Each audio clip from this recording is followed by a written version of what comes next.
RK belum jadi tersangka kasus KDRT. Melissa Zara datangi Hotman Paris minta dikawal di jalur hukum.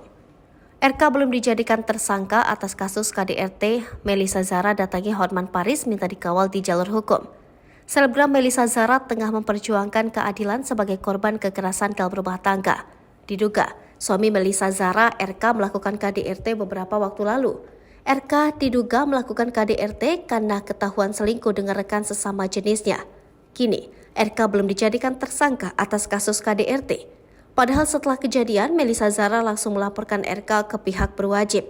Bahkan Melissa Zara menyertakan bukti visum bagian tubuhnya yang memar. Lantaran kasusnya tak kunjung dapat kejelasan dari pihak kepolisian, Melissa Zara mendatangi Hotman Paris.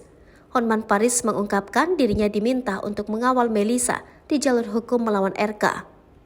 Belum sampai tersangka ya, makanya dia datang agar kasus ini dapat perhatian, ujar Hotman. Hanya saja RK dan Melissa sudah melakukan pemeriksaan di pihak berwajib. Kalau pemeriksaan sudah, kata Hotman Paris. Sementara itu Melissa Zara mengaku dipersulit oleh pihak RK, sehingga ia memutuskan untuk mendatangi pengacara yang dikenal memiliki banyak ajudan cantik ini. Melissa Zara juga merasa kesal karena RK masih berkeliaran bebas, sedangkan dirinya mengalami syok berat atas kejadian ini. Melissa juga mengungkapkan RK tak menghadiri agenda mediasi. Diketahui Melissa telah menggugat cerai RK setelah mengalami kasus KDRT. Melissa menuturkan dirinya harus menunda sidang mediasi karena RK tak hadir di pengadilan.